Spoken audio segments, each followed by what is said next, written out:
اللهم صل على سيدنا محمد يا رب صل وسلم دائما ابدا على حبيبي. تو اللہ فرماتے ہیں اصل آخرت ہے زندگی. آپ کتنی ہی جو نیل آرم اسٹرانگ چاند تک پہنچا ہے, پہنچنے کے بعد گیا کہاں ہے وہ؟ بولو نا, قبر کی مٹی, ختم. تو آپ اس دنیا کو اتنا فری کیوں کرا رہے ہو بھائی؟ پہلی بات تو یہ ہے. جرمنی میں لوگوں کی عمریں 80 سال ہو گئیں, ٹھیک ہے, ہمارے ہاں 60 سال. کتنا فرق آ گیا اس سے؟ 20 سال کا آ گیا. بہت بڑا فرق نہیں ہے یہ. اور اگر 1000 سال کا بھی ہوتا تو نوح علیہ السلام سے زیادہ تو نہیں زندہ رہ سکتے نا جرمنی والے. کیا خیال ہے؟ 950 سال تو نوح علیہ السلام تبلیغ کی ہے, لیکن بالآخر ان کا بھی انتقال ہوا. گزر گئی گزران, کیا جھوپڑی کیا میدان. اسلام یہ کہتا ہے کہ جو فنا ہونے والی چیز ہے وہ دل لگانے کی جگہ نہیں ہے. او بھائی گورا 80 سال 100 سال تک بھی جوان رہے گا تو کیا بالآخر 30-40 سال زیادہ ہو گیا نا ہم سے. تو کیا ہے یہ ترقی بھائی؟ اتنا کیوں اس کو سر پہ مسلط کیا ہوا ہے؟ بہت مشکل ہے. آپ امریکہ سے آئے نا, آپ کی سمجھ میں آ رہی ہے بات جو میں کہہ رہا ہوں؟ امریکہ کی سمجھ میں آ جائے تو پھر تو امریکہ والے تو بڑے پڑھے لکھے ہوتے ہیں نا. آپ سعودیہ سے آئے ہیں, آپ کو تو بادشاہ سمجھا دے گا.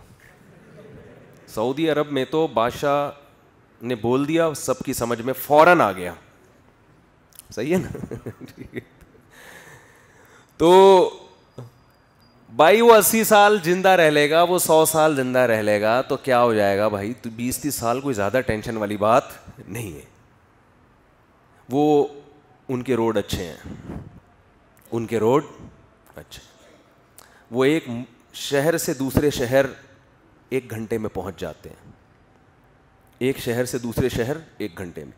ہمیں ایک ہی شہر کے اندر یہاں سے صدر جانے میں 3 سے 4 گھنٹے لگ جاتے ہیں.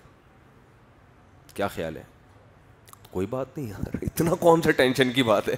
اتنا کیوں سر پہ مسلط کیا اس ترقی کو؟ اس کا اپنا مزہ ہے. حقیقت انگریز کو 1 گھنٹے بعد جب وہ ٹرین سے اترتا ہے اسے وہ راحت نہیں ہوتی, خوشی نہیں ہوتی. ہم جب بس سے نیچے اترتے ہیں اور دونوں جیبوں پہ ہاتھ لگایا, بٹوا موجود ہے, اور جو ہمیں ایک روحانی سکون ملتا ہے کہ یار عزت کے ساتھ پہنچ گئے, پٹے نہیں, بم دھماکے میں مرے نہیں, پھٹے نہیں, یہ سکون انگریز کو نہیں ملتا. الحمدللہ. خیر یہ تو میں ایک مزاح کر رہا ہوں, لیکن اگر ہو بھی جائے یہ سب تو کیا ہے بھائی؟ کیا ہو گیا؟ اپنے باپ دادا کو دیکھو, کہاں ہیں آج کل؟ وہ چلے گئے دنیا سے, ختم ہے. یہ اتنی ٹینشن والا معاملہ. ہم تو ترقی بھی اللہ کے لیے کرتے ہیں, دنیا کے لیے تھوڑی کرتے ہیں. دنیا کی کیا اوقات ہے یار؟ صحابہ نے ترقی کی, جب اسلامی حکومتیں دنیا میں آئیں ترقی کی, سائنسی ترقی بھی کی, ہر فیلڈ میں آگے گئے ہیں. وہ جو ہم اسلحہ بناتے تھے گورے ہم سے لیتے تھے. وہ یہ جو ترکی کا فاتح تھا نا, سلطان محمد, اس نے اس وقت کی سب سے بڑی توپ بنائی تھی. اس وقت پوری دنیا میں کسی فوج کے پاس اتنی بڑی توپ نہیں تھی. اس کا ڈیزائن میں نے دیکھا ہے وہاں ترکی میں. اس توپ سے اس نے فائر کیے ہیں, اس جو اتنی موٹی دیوار پر جو 4000 سال سے کوئی فتح نہیں کر سکا تھا. اور ٹرک کیسی استعمال کی ہے کہ خشکی پہ کشتیاں چلا دی ہیں. حوصلہ چاہیے, ٹریننگ چاہیے اس کے لیے. 12 بجے تک سو کے اٹھنے والی قوم یہ کام نہیں کر سکتی. سمجھتے ہو؟ ٹریننگ ہے اس کے پیچھے. سائنسدان تھے. آپ بادشاہی مسجد میں ابھی بھی جا کے دیکھو نا, مسلمان جو انجینئر پہلے گزرے ہیں, آپ کیا سمجھتے ہو جب اتنے بڑے بڑے مجموعوں سے مسلمان علماء کے اسکالرس کے پہلے بھی خطاب ہوتے تھے تو کیا کوئی مائک نہیں تھا؟ کیا مائک کے بغیر آوازیں پہنچتی تھیں اتنی دور تک؟ ہے بھائی, کیا ہو گیا؟ یقیناً اس وقت کوئی ایسے انجینئر تھے جنہوں نے ایسے آلات ایجاد کیے ہوئے تھے کہ آپ کی آواز یہاں سے دور تک پہنچے. بادشاہی مسجد میں بھی ایک سسٹم چھوٹا سا لگا ہوا ہے, ابھی بھی موجود ہے. تو مسلمان نے ترقی بہت کی تھی, بہت حکومتیں بھی کی ہیں. سب سے پہلے بحری بیڑا جو بنایا ہے نا, نیوی, وہ حضرت معاویہ رضی اللہ تعالیٰ عنہ نے بنایا ہے, اور نبی صلی اللہ علیہ وسلم اس بحری بیڑے کی پہلے خوشخبریاں دے چکے. کب خوشخبریاں سنا رہے ہیں؟ جب صحابہ گھوڑوں پہ سفر کرتے ہیں, جب خچروں اور گدھوں پہ سفر ہو رہا ہے, اور آپ اس وقت خوشخبریاں دے رہے ہیں کہ میری امت کا وہ طبقہ جنت میں داخل ہوگا جو سمندر پہ جہاد کرے گا. بہت مشکل تھا اس وقت سمندر پہ جہاد کا سوچنا. فرمایا وہ جنتی, وہ سب جنتی ہیں. تو ایک صحابیاں اٹھی, انہوں نے عرض کیا یا رسول اللہ آپ دعا کریں اللہ مجھے بھی اس لشکر میں شامل کر لے. آپ نے دعا کی اللہ ان کو بھی شامل کر لے. وہ بھی اس جنگ میں شریک تھیں. تو یہ جو امیر البحر کا لفظ ہے ایڈمرل, یہ امیر البحر سے آیا ہے. تو ترقی کی مسلمانوں نے بہت کی ہے, لیکن وہ ترقی کس کے لیے تھی؟ وہ مادہ پرستی کے لیے نہیں تھی. جب یہ ترقی مادہ پرستی کے لیے ہوتی ہے تو وہ حال ہوتا ہے جو آج یورپ کا ہوا ہے. تہذیب, انسانیت ختم. زنا کو جرم سمجھنا چھوڑ دیا, ہومو سیکس اور لڑکیاں لڑکیوں کے ساتھ انوالو, لڑکے لڑکوں کے ساتھ ایک گندگی اور درندگی معاشرے, شہوت پرستی کا نام ترقی رکھ دیا ہے. خواہشات کی غلامی کا نام کیا رکھ دیا ہے؟ ترقی. پھر اپنے لیے اصول کچھ اور ہیں, غریب ملکوں کے لیے اصول کچھ اور ہیں. دنیا کے بڑے بڑے دہشت گرد آج دہشت گردی کے خلاف مہم چلا رہے ہیں, کیونکہ وہ چھوٹی موٹی دہشت گردیاں نہیں جانتے. اپنے ملکوں میں بڑا زبردست سسٹم بنایا ہوا ہے, لیکن جب کسی غریب ملک کی بات آتی ہے تو ان کے بچے, ہزاروں بچے بھوکے مر رہے ہوں, ہزاروں کے کا خون چوسا جا رہا ہو, اس پر ان کو رونا بولو نہیں آتا. تو پہلی بات تو یہ کہ اس ترقی کو جو آپ ترقی سمجھ رہے ہو نا, اسلام آپ کا یہ کانسیپٹ کلیئر کر رہا ہے کہ آپ گوروں سے اور ان ترقی یافتہ قوموں سے اتنا متاثر ہونے کی کوشش نہ کریں. کچھ بھی نہیں ہوتا, بہت زیادہ ترقی کر کے بھی کچھ زیادہ نہیں ہوگی. زیادہ دیکھو, انسان کے لیے اس زمین میں جتنی بھی ترقی ہو جائے, میرے اور آپ کے لیے اتنی ترقی کی ویلیو ہے جتنی ترقی میری زندگی میں ہوگی, جو میری زندگی میں میرا ساتھ دے. میں سمجھا پا رہا ہوں اپنی بات؟ اس کی میں ایک مثال سے بات سمجھاتا ہوں.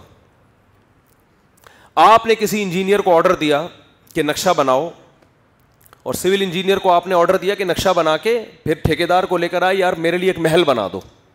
کیا بنا دو؟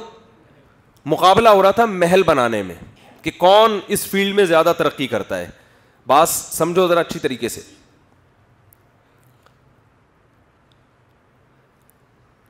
آپ 8-10 دوست ہیں نا, سب کی عمریں ہیں 50-50 سال. کتنی عمریں ہیں؟ یا 60 سال سمجھ لو, ریٹائرمنٹ کی عمر 60 سال. ایک نے جھگی بنا دی, ٹھیک ہے نا, چھوٹی سی. دوسرے نے مٹی کا تھوڑا پکا مکان بنا دیا. تیسرے نے سیمنٹ کا مکان بنا دیا 120 گز کا جو نارمل ہوتا ہے. چوتھے نے تھوڑا اس سے اچھا بنا دیا. آپ نے جو بنایا نا, اربوں خربوں روپے لگا کے اتنی خوبصورت بلڈنگ, اس کی بنیادیں جو کھودی گئی ہیں وہ حبیب بینک کی بلڈنگ جتنی بنیادیں, اور اوپر سے اس کو برج خلیفہ بنا دیا آپ نے. میں سمجھا پا رہا ہوں؟ اور بہت کچھ لگا دیا اس کے اوپر. شیشے اس کے ایسے خوبصورت بلٹ پروف شیشے ہیں, گولی کا اثر نہیں ہوتا اس میں. واش روم ایسے ہیں کہ غریب آدمی کہتا ہے یار یہ واش روم مجھے کرائے پہ دے دو.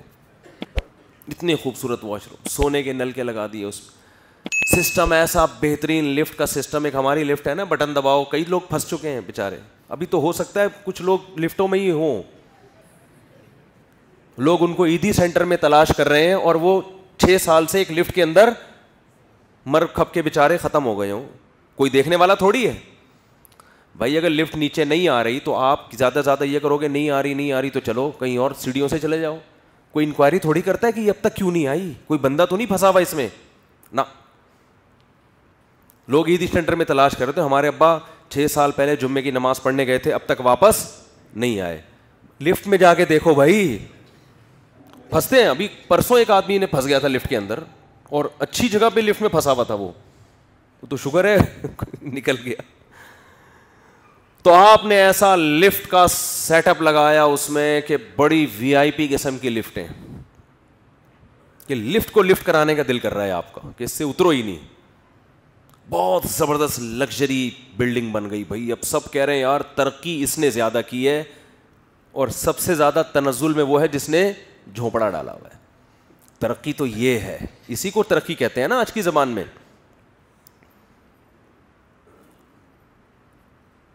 تو آپ نے کہا کہ یار یہ تو عقل مند کہے گا کہ اس کمبخت کی عمر 60 سال ہے بھائی. 60 سال کے بعد پاکستان میں آدمی غریبی میں چل رہا ہوتا ہے. کس میں چل رہا ہوتا ہے؟ تو اس نے کرنا کیا ہے؟ اس کے حق میں اتنی بڑی بلڈنگ ہو یا 120 گز کا چھوٹا سا گھر ہو, یہ اس آدمی کے حق میں کیا ہے؟ برابر ہے. سمجھتے ہو؟ ہاں بعد والے فائدہ اٹھائیں گے اس سے, لیکن بعد والے بھی کتنے سال فائدہ. دیکھو ترقی ہم یہ دیکھ رہے ہیں اجتماعی سطح پہ. بات یہ ہوتی ہے کہ فائدہ تو انفرادی طور پر ہر آدمی اٹھاتا ہے نا اس ترقی سے. تو انفرادی طور پر کون کتنا فائدہ اٹھا رہا ہے؟ انفرادی طور پر تو ہماری اور آپ کی عمریں 60 70 80 سے زیادہ نہیں ہے. تو چاند پہ پہنچ جاؤ, مریخ پہ پہنچ جاؤ, آپ کچھ بھی دنیا میں کر لو, آپ نے زندہ رہنے کی ایج آپ کی 70 80 سال سے زیادہ نہیں ہے. تو انسان کو فائدہ اتنا بڑا فائدہ نہیں ہو رہا جتنا ہم سمجھ رہے ہیں. اتنا نہیں اس کو مسلط کرو سر کے اوپر. ہم تھر کے صحراؤں میں گئے ہیں, وہاں جھونپڑیوں میں لوگ اس عزت عافیت کے ساتھ زندگی گزار لیتے ہیں, حالانکہ ان کو ترقی کے لفظ کا بھی پتا نہیں. ابھی میں گلگت گیا تھا, میں نے ولاگ بنایا, دیکھا ہوگا آپ لوگوں نے. 24 بچے ان کے, معذرت کے ساتھ, معذرت تو ان کو کرنی چاہیے لیکن میں ان کی طرف سے کر رہا ہوں. تو دیہاتی لوگ ہیں, بالکل ایک پسماندہ علاقے میں گاؤں ہے, ٹریکٹر تک نہیں ہے زمینوں پہ چلانے کے لیے. سمجھ رہے ہو؟ زمینوں پہ چلانے کے لیے ٹریکٹر تک نہیں. بیل سے ہل چلاتے ہیں, اپنی زمین کا اگا ہوا کھاتے ہیں. چکیاں کس پہ چل رہی ہیں؟ پانی پہ, جو آٹے کو کوٹتی ہیں. اب جا کے کہیں لائٹ کا انتظام ہوا ہے, ورنہ وہ بھی نہیں تھا پہلے. 1000 سال کا انسان بھی ایسا ہی تھا, یہی ہوگا نا 1000 سال پہلے. کیا خیال ہے؟ ان کے پاس کوئی ترقی, حتیٰ کہ میں 10 سال پہلے گیا تھا تو ڈاکٹر کا انتظام بھی نہیں تھا وہاں پہ, کوئی ڈاکٹر بھی نہیں تھے. سمجھ رہے ہو کہ نہیں سمجھ رہے؟ ڈاکٹر بھی نہیں تھے وہاں. وہ حکیم اور جڑی بوٹیاں اور یہ پیٹ کے لیے یہ والی وہ گھاس کھا لو, بس وہ تجربوں سے ایک چیز انہوں نے سیکھ لی تھی, بھائی پیٹ خراب ہو تو یہ کھا لو. اچھا کھاتے کیا تھے وہ؟ بکری کا دیسی گھی, بکری کے دودھ کا گھی نکال کے دودھ پی رہے ہیں, گائے کا. عمریں ان کی ماشاء اللہ 90 سال. ان کا میں نے واقعہ بھی سنایا تھا کہ ان کے ابا جو تھے نا, ابا 80 سال کے ابا سے میں ملا, جو میرے میزبان تھے. ابا سے میں ملا, جی خیریت سے ہیں, وہ بالکل 80 سال کے لگ رہے تھے دیکھنے میں. تو وہ اگلے دن انہوں نے شہر جانا تھا گلگت. تو جو میرے میزبان تھے وہ نوجوان تھے, انہوں نے خاتون کو بٹھایا پیچھے, میں بھی ان کے ساتھ چلا گیا, مجھے بھی جانا تھا. ہم جا رہے ہیں تو میں نے کہا خیریت؟ انہوں نے کہا یہ پریگنینسی کا کیس ہے, تو بچے کی ولادت کے لیے کہیں ہاسپٹل جا رہا ہوں میں نے کہا ان کی وائف ہوں گی. تو میں نے کہا یہ آپ کی وائف ہے؟ کرتا تو استغفر اللہ, یہ میرے والد صاحب کی وائف ہیں. اس کو کہتے ہیں ترقی. اس کو کیا کہتے ہیں؟ میں نے کہا, پہلے تو مجھے سمجھ میں نہیں آیا. میں نے کہا والد صاحب ہوں گے. پھر مجھے وہی والد صاحب جو ان سے میں ملا ہوں. کہہ رہے ہاں. میں نے کہا ماشاء اللہ یار, اللہ نے نیل آرمسٹرانگ چاند پہ پہنچ کے شرمندہ ہے. حقیقت ہے, آرمسٹرانگ اگر ہوتا کہتا میں نے زندگی برباد کر دی چاند پہ پہنچنے کے چکر میں. ترقی کس نے کی ہے؟ ترقی تو آپ کے باپ نے کی ہے. تو میں نے کہا اس عمر میں وہ بچے کیسے پالیں گے؟ اصل تو سننے کا جملہ یہ ہے، کہہ رہے ہیں انہوں نے پالنا نہیں، ابا تو صرف ہر سال بچہ لائے جا رہا، پالنا تو ہم نے ہے، ابا کا تو کام ہے ہر سال ایک نئی پروڈکٹ آ رہی، کہہ رہے ہیں پالنا تو ہم نے ہے، ابا نے تھوڑی پالنا ہے۔ تو خیر وہاں تو کچھ بھی نہیں ہے۔ تو پہلی بات دماغ سے یہ چیز نکال لیں کہ آپ کے پاس اگر دولت، ہمارے جو صحافی اور ہمارے حکمرانوں کا سارا نا اس پہ گھوم رہا ہے کہ ہم گورے سے آگے نکلیں، کسی طریقے سے گورے سے آگے نکلیں، معاشی ترقی میں آگے نکلیں، ہم صحت میں آگے نکلیں، ضرور نکلیں، مگر اس دنیا سے دل لگانے کی کوشش نہ کریں۔ وہ اس کی بیس ترقی کی وہ نہیں ہونی چاہیے جو گورے کی ہے، کیونکہ وہ ترقی تو فرعون نے بھی کی ہے، وہ ترقی تو ہارون نے بھی کی ہے، اور یہ والی ترقی ہمارے نبی نے تو معاذ اللہ بالکل بھی نہیں کی، ان کے پاس تو پیسہ نہیں تھا، ہمارے نبی کے پاس کچھ بھی نہیں تھا۔ اسلام جس ترقی کا قائل ہے وہ ترقی یہ ہے اللہ کو راضی کرنے کے لیے انسانیت کی خدمت، ہر میدان میں آگے بڑھنا ہے، کس کو خوش کرنے کے لیے؟ اللہ کو۔ اور یہ جو مولانا ٹائپ کے لوگ آپ کو بتاتے ہیں کہ یہ کرنے سے جنت ملے گی، تو یہ دنیا کی باتیں ہی نہیں کر رہے ہوتے، یہ آخرت کی باتیں ہی کر رہے ہوتے ہیں۔ یہ اشکال آپ کا اس وقت درست ہوتا جب وہ آخرت کی باتیں کر کے اس کو دنیا سے کنیکٹ نہ کر رہے ہوتے، دنیا سے جوڑ نہیں رہے ہوتے۔ جو اسلام بار بار جنت اور جہنم کی بات کرتا ہے نا، وہ جنت اور جہنم کو اس نے جو جوڑا ہے جن اعمال کے ساتھ، وہ تمام اعمال آپ کی دنیاوی ترقی کا بھی ذریعہ بنتے ہیں، ان میں کوئی عمل ایسا نہیں ہے جو آپ کو دنیاوی ترقی سے روک لے۔ میں اس کی سادہ مثال دیتا ہوں، ترقی کی ڈیفینیشن میں صحت کا اچھا ہونا بھی داخل ہے نا۔ اسلام کا کوئی ایک حکم ایسا بتا دو جس سے آپ کی صحت خراب ہوتی ہو، کوئی ایک حکم ایسا بتا دو، اور میں اسلام کے جتنے حکام ہیں ایک ایک پہ ایک ایک گھنٹہ تقریر کر سکتا ہوں کہ صحت کے لیے کتنے مفید ہیں وہ۔ اسلام نے اگر حکم دیا ہوتا صبح 12 بجے سو کے اٹھو، صبح جلدی نہ اٹھو، تو اس سے صحت اچھی ہوتی خراب ہوتی؟ خراب ہوتی نا۔ اسلام نے حکم دیا رات جلدی سو، صبح جلدی اٹھو۔ نماز پڑھنے سے صحت خراب ہوتی ہے اچھی ہوتی ہے؟ آپ صبح دانت صاف کر رہے ہو، غسل کر رہے ہو، وضو کر رہے ہو، صاف ستھرے ہو کے مسجد میں آ رہے ہو، اس سے تو آپ مینٹلی بہت زیادہ آپ کو سکون ملتا ہے، آپ بہت زیادہ آپ کو خوشی راحت ملتی ہے۔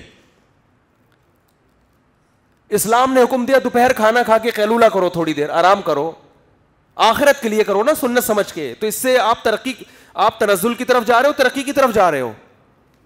بولو نا کیا ہو گیا؟ یہ ترقی کی طرف جا رہے ہو، بھائی صحت اچھی ہوگی نا آپ کی۔ اسلام نے آپ کو حکم دیا کلو من الطیبات، پاکیزہ چیزیں کھاؤ، چرس، ہیروئن، شیشہ، شراب یہ تمہارے کھانے پینے کی چیزیں نہیں ہیں۔ تو آپ بتاؤ کون سا دنیا کا سائنسدان ایسا ہے جو کہتا ہے کہ پاکیزہ چیزیں کھانے سے آپ ترقی کی دوڑ میں پیچھے رہ جاؤ گے، کتے بلی کھانے سے ترقی کرو گے آپ؟ بولتے کیوں نہیں؟ مجھے غصہ آ رہا ہے، ابھی بول نہیں رہے نا یہ لوگ۔ کوئی ہے ایسا جس کو اپنی ٹھڑک نکالنی ہوتی ہے مذہب کے خلاف اور علماء کے خلاف نکالتا ہے کہ ان کی وجہ سے ترقی نہیں ہو رہی ہے؟ قرآن نے جن خوراکوں کا تذکرہ کیا ہے نا، جن کو نعمت کے طور پہ بیان کیا ہے، آپ ان خوراکوں پہ ریسرچ کرو تو پتا چلے گا یار یہ تو انسانی صحت کے لیے انتہائی مفید۔ حالانکہ قرآن ان کی کھانے کی ترغیبیں نہیں دے رہا، نعمت کے طور پہ ان کو بیان کر رہا ہے۔ اللہ اور بھی تو چیزیں بیان کر سکتے تھے، لیکن قرآن ان پھلوں کا، ان چیزوں کا انتخاب کر کے بیان کر رہا ہے، کیونکہ قرآن کو پتہ ہے جب ان چیزوں کا تذکرہ قرآن میں آئے گا تو مسلمان کہے گا کچھ تو ہے کہ قرآن مثالیں ان کی دے رہا ہے، کچھ تو ہے نا۔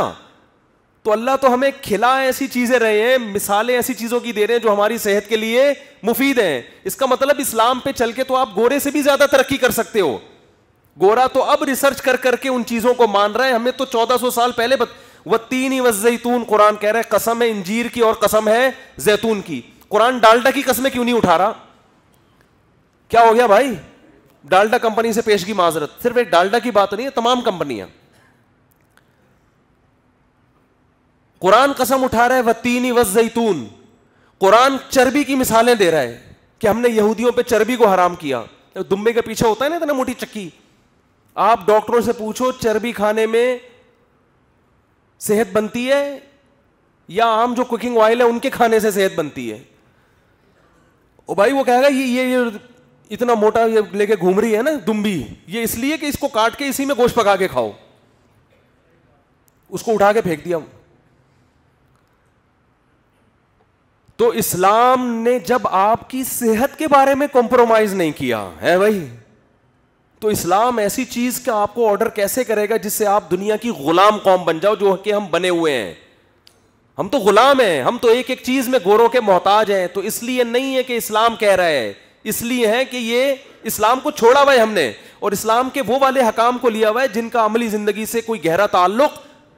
قرآن خوانیہ میں اسلام ہے ہمارا.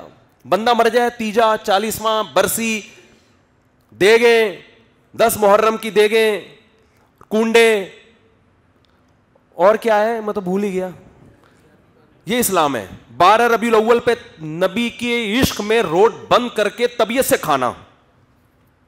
12 ربیع الاول جب آئے گی تو نبی کی یاد میں مسلمان ہو جائیں گے پاگل, اور اس پہ خوش بھی ہوتے ہیں ہم نبی کے عشق میں پاگل ہو گئے. مسلمان نبی کی یاد میں 12 ربیع الاول پاگل ہو کے روڈ بلاک کر دے گا. سب سے پہلے کیا کرے گا؟ بولتے کیوں نہیں, روڈ بلاک. حلوے مانڈے دبا کے چلیں گے, پھوڑتا رہے گا. حلوے مانڈوں میں انجیر اور زیتون نہیں ہوگا. اول تو اتنا انجیر زیتون کھانے سے بھی آدمی کا بیڑا غرق ہو جاتا ہے. اگر انجیر زیتون کے قرآن نے ترغیب دی تو وہ بھی 2 انجیریں کھا لو, 4 کھا لو, تو پلیٹیں بھر بھر کے تھوڑی کھاؤ گے. ربیع الاول میں مسلمان نبی کی یاد میں دیگے ویسی پھوڑتا ہے کہ آپ کی سوچ ہوگی. بکرے پناہ مانگتے اللہ کا واسطہ ربیع الاول جلدی گزار دو, لاکھوں بکرے کٹ جاتے ہیں. نبی کی یاد میں روزے رکھو اللہ کے بندو. نبی نے کم کھانے کی ترغیب دی ہے, پھوڑنے پھاڑنے کی ترغیب نہیں دی ہے. پیر جمعرات کا, پیر نبی کا یوم ولادت ہے, اس دن نبی نے روزہ رکھا ہے. اسلام میں روزے ہیں, پھوڑنا پھاڑنا نہیں ہے. تو یہ جاہل لوگوں کا جو مذہب کی غلط رخ پیش کرتے ہیں. اسلام میں دوسرے کے آرام کا اتنا خیال رکھا گیا ہے کہ آپ صلی اللہ علیہ وسلم, اس دن ہم فجر میں حدیث پڑھ رہے تھے کہ جب آپ کھجور مل بیٹھ کے کھا رہے ہیں تو 2 کھجوریں کوئی ایک ساتھ نہ لے. سامنے والے کو شبہ ہوگا یہ زیادہ کھا رہا ہے. تو جو مذہب آپ کو اپنے حصے سے زیادہ کھجور کھانے کی اجازت نہیں دیتا, وہ دوسروں کی جائیدادیں کھانے کی کیسے اجازت دے گا؟ وہ گرین بس کے ڈبے کھانے کی اور پوری لوکل ٹرینوں کے انجن کھانے کی کیسے اجازت دے گا آپ کو؟ ہمارے گھروں میں مذہب کی تعلیم ہی نہیں ہے. بچپن سے بچے کو سکھاؤ نا بیٹا, جب کھانا کھاؤ پلیٹ میں تو سامنے والے کا خیال. اول تو اجتماعی کھانے کا رواج ہی ختم ہو گیا. نبی نے فرمایا مل بیٹھ کے کھانے میں برکت ہے, اور ہمارے ہاں کیسے کھایا جا رہا ہوتا ہے؟ وہ بچہ اپنے پلیٹ لے کے صوفے کے نیچے گھسا ہوا ہے, وہاں پہ وہ دوسرا ادھر گھسا ہوا ہے. گھر میں کوئی یہ سیٹ اپ ہی نہیں ہے کہ باپ آئے ماں آئے بیٹھے دسترخوان پہ سب مل بیٹھ کے ایک پلیٹ میں کھائیں. تکلفات, ڈنر سیٹ, اس کا چمچہ الگ, اس کے کانٹا الگ ہے, اس کا ڈونگا الگ ہے, اس کا اور اس کے پانی کا گلاس الگ ہے, تو دودھ کا گلاس. تکلف. گھروں میں جاؤ سامان ہی سامان, مگر محبتیں ختم. محبت نہیں ہے. ایک تھال میں کھایا کرو, گھر میں تو ایک تھال میں بیٹھ کے کھا لیا کرو یار. پھر بچوں کو سکھاؤ بیٹا یہ گوشت بوٹیاں جو ہیں یہ دوسرے کا خیال رکھ کے کھاؤ, ٹھیک ہے نا؟ ایسا نہ ہو کہ سارا خود ہی ہڑپ کر جاؤ. جب دوسرے کا خیال بچپن میں بچے کو رکھنا سکھائیں گے تو بڑے ہو کر پھر وہ اپنے بھائی کی وراثت نہیں کھائے گا, اس نے کھلانا سیکھا ہے.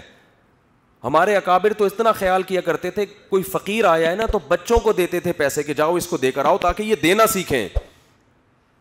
سب ختم معاشرے میں, بس بچے کو کماؤ پوت بناؤ. انگلش بولنی آتی ہے اس کو تاکہ پڑھا لکھا لگے دیکھنے سے, لبرل لگے دیکھنے سے. کٹنگ بھی ہیئر کٹنگ اس کی, اور بچیوں کو اسکارف پہناؤ اور تاکہ دیکھنے سے لگے, جزاک اللہ, دیکھنے سے لگے کہ یہ بہت ایجوکیٹڈ اور پڑھے لکھے بچے ہیں.